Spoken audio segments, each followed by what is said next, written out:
ریحان اسلم بھائی حضور کی بارگاہ میں اپنی حاضری پیش فرما رہے تھے.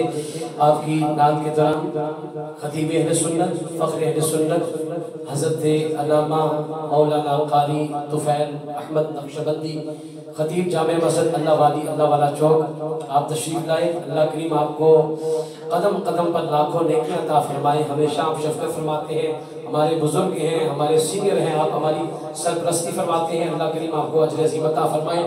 اور دوران نعت خطیب اہل سنت حضرت علامہ مولانا قاری طفیل ضیائی صاحب جامع مسجد خطیب جامع مسجد اللہ تعالی کرنل یوسف کلونی وہاں سے آپ تشریف لائے اور آپ کے ساتھ نائب امام نائب خطیب حضرت علامہ مولانا قاری شعیب بھائی آپ بھی تشریف لائے. اللہ میرے بھائیوں کو سلامت رکھے اور اللہ کریم اپنی بارگاہ سے اجر عظیم عطا فرمائے.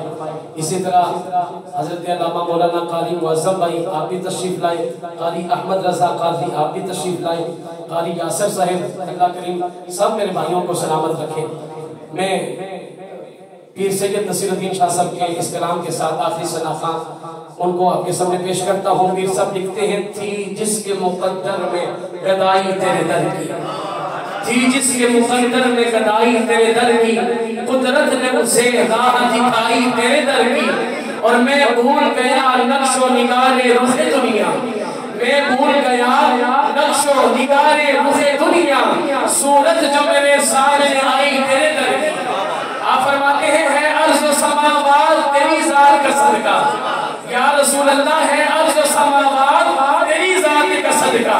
ہم سب کا یہ ایمان ہے, خوش ہو کے سبحان اللہ ہے عرض و سماوات تیری ذات کا صدقہ, محتاج ہے یہ ساری خدائی تیرے در کی, اور رویا ہونے اسے شخص کے قدموں سے نپٹ کر جس نے جی کوئی بات سنائی تیرے در کی, اور آیا ہے نصیب آج تمنا یہی لے کر.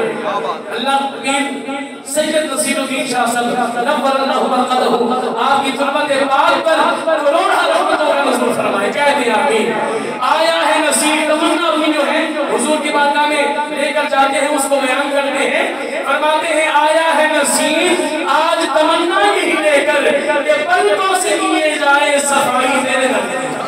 میں محترم ملک اسرار بھائی سے گزارش کروں گا آپ لائک پر تشریف لائیں اور حضور کی بارگاہ میں اپنی حاضری پیش فرمائیں. نعرہ تکبیر, نعرہ رسالت, نعرہ تحریر, نعرہ حیدر, نعرہ غوثیہ, صلی اللہ علیہ وسلم.